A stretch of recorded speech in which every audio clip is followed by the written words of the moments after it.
this particular session, because Peter Kennan, who normally who is the vice chair, who I would ask to help guide us, is I don't think able to join us. So Keith, do you mind if I just ask you to kind of help just guide us through the conversation?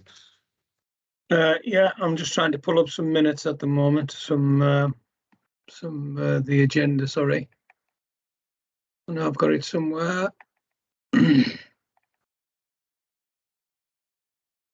What we will do, Keith, is after the meeting, we will just do a summary of what we've talked about and circulate any action that we discuss and agree today, so that we share it with all of the GPC members, just to make sure that those who aren't able to join us, they were able to offer a view if there is one. But as I said, hopefully it's a relatively straightforward call.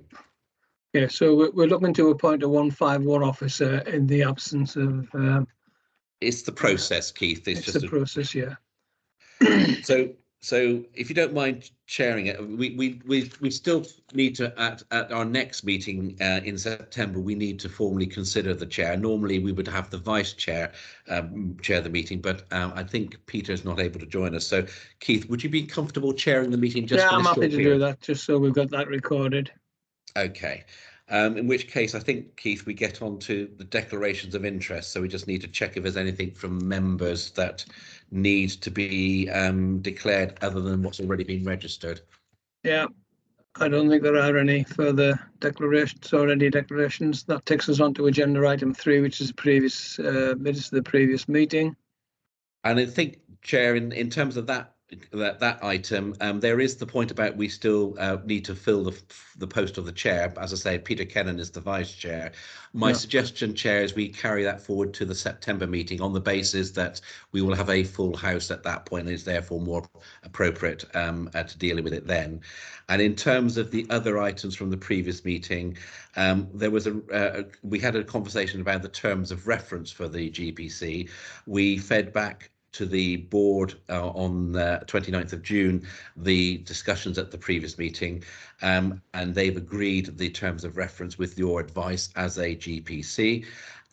Chairman, what I was going to say was, at the meeting in September, what we will look to do is actually set out a piece of work around looking to the review of the Constitution. So with the changes in our role on co-sponsored, from co-client to co-sponsor, with some of the other changes that have happened, it just feels an appropriate time just to do a bit of a light touch review of the Constitution. And what we will propose at the next meeting of this committee is actually just map out what that scope would look like and seek your views about the scope and the timescales. But that would be the items from the minutes. Yeah, no, I think that's correct. Okay. Okay, in which case that's the minutes. And that takes us on to the next agenda item, which is the recruitment of a 151 officer. And if I take this, Chair, and I have Stephen with me as well if we need to, just to set out where we are. So the reason for having this meeting of the General Purposes Committee is because we're looking for you to consider and agree the process for recruiting the Section 151 officer. Just a bit of context, as part of the reshaping of TFN, reflecting the agreed board priorities and consistent with the terms of the funding that we have, I have been taking forward the reshaping of the organisation. I have undertaken a review and a redesign of the senior management structure. I've been taking that forward in consultation with both Unison as our designated union and indeed with the employees directly affected. And what you will see in Appendix 1 to the report is the new senior structure moving forward. And you'll see there that reporting to myself as the Chief Executive will be a new Director of Strategy, Policy and Communications, a new Director of Rail and Roads, and incidentally, just to be mindful and aware, that post will be formally designated the Deputy Chief Executive. So in my absence, they would be taking responsibility as Head of Paid Service. And then there would be a new post of a Finance Director, which is the designated Section 151 officer. Now, that finance director role is an amalgam of two current roles they're in the structure. It therefore needs to be taken forward for recruitment. Clearly, the appointment of the 151 officer is a matter reserved to the main board, but the General Purposes Committee has been established to help take forward and deal with instances where we need to take forward things like recruitment of statutory officers. And therefore, what you see in the paper is a recommendation that you establish a subcommittee, or propose to establish a subcommittee of this General Purpose Committee, with the explicit aim of being the panel that is taken forward to that is used to interview prospective candidates for that role. You've got within the paper our proposals in terms of the terms of reference for that panel, and also our suggestions in terms of the template for that panel in terms of representation. We're recommending that it has a balance of members, so that members from representing the main parties and our minority parties, as well as the LEP, with myself as an observer. So in some ways, a makeup of the panel which is consistent with what we've done in previous places. In terms of the actual process, you've got details in the paper of the approach that we're proposing. We would propose to get the subcommittee together as soon as possible, just to take them through that and to get their views. You'll see that what we're proposing to do is launch the recruitment campaign the week commencing the 29th of August.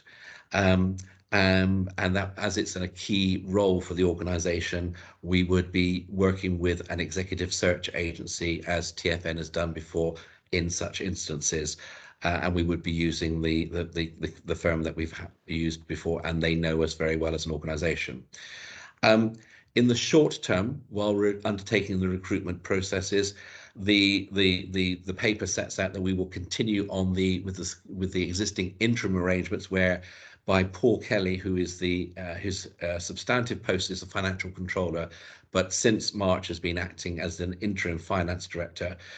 He would continue in that role until such time as we have completed the recruitment process and made an appointment.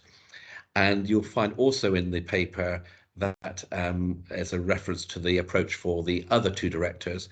And whilst the appointment for those two directors is ultimately delegated to myself as the head of paid service, because they are key roles, and because and not least of which one will be the deputy chief executive, I will be looking for some support and some input from members as part of that process, but not a formal panel as we have with the appointment of the finance director, which, as I said, is a statutory officer process, a statutory officer appointment. So, Keith, Chair, that's kind of summarises where we are with the paper.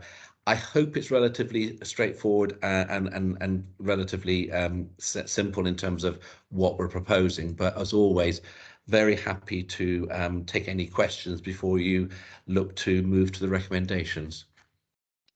Are there any questions, colleagues? Peter, thanks for joining us. No problem. Sorry for the delay. That's okay. Well, I don't think there are. I'm sorry, assuming there was, that. actually. Sorry. Sorry, there was a question. Oh, sorry. Go on then. It was just a comment. I don't know what the appropriate time is, but in terms of the person specification, Martin. By all means, Peter. Is this the right time? Because this person is qualified accountant, I would ordinarily want to see that the person has a clean disciplinary record with their professional institute as part of the process. And also, when we look at the type of person, it says that the person, this is ES2 of the person spec, works within a similar role. I thought we could also look beyond that to internal and external audit people that have got familiarity with a body like TFN. That would open the market up much further than just looking for somebody that's done this specific job before. Chairman, if I might ask Stephen just if he has any observations on those two particular comments. I certainly think there are things we can pick up as part of the person spec stroke recruitment process. Obviously, in terms of checking things such as for disciplinary records, obviously that's something that we checked as part of reference taking, and certainly the person spec could be amended to reflect those 2 points. I don't think there's any reason not to. Yeah. I'm not so sure we're going to have a big rush of people, to be honest with you, but bearing in the present situation at the moment.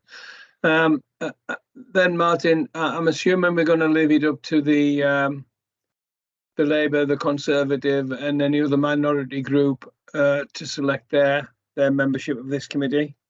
I think we will be chasing the representatives chair to get nominations. So if the meeting is comfortable with the template, we will proactively reach out to those people to get a nomination as quickly as possible, so that we can look to bring that subcommittee together and start the process with them.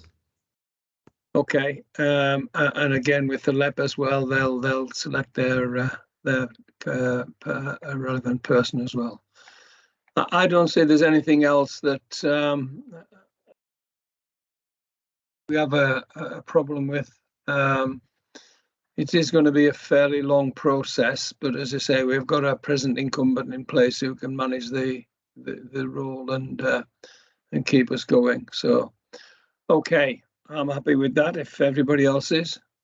So, Chairman, if I might just draw us back to the recommendations, what we're recommending in the paper is that you note the new structure for director level, which I set out to you, which is in Appendix 1. We're asking you to agree that we progress with the recruitment, and I think I'm hearing that you're comfortable we do. That we note the constitutional provisions in relation to the appointment of this officer role. So that's the role of TFN main board as making the appointment, but also there's a reference in there to about how we need to keep them, the board, advised about the subcommittee. That you're asked to approve the proposed role profile. Well, if we take those comments on board from Peter, then I'm hoping that the meeting is content with the role profile. Yeah. We're asking you to agree to set up the appointment subcommittee and the terms of reference for that subcommittee. And if you're content with that, we will progress with the process. Yeah, I think that's satisfactory. I think what I would say, Chair, is just again, because we've got slightly fewer members than normal on the meeting, what I would suggest we do is we just quickly write out to all the GPC members tomorrow, just confirming that we've had the meeting, confirming what we've discussed, and just giving them a final option of coming back if they've got any fundamental problems. But I would hope they wouldn't, because it's about the process rather than the detail at the moment. The selection at the moment, Okay, happy with that. In which case, Chairman, we have completed all we needed to complete for today.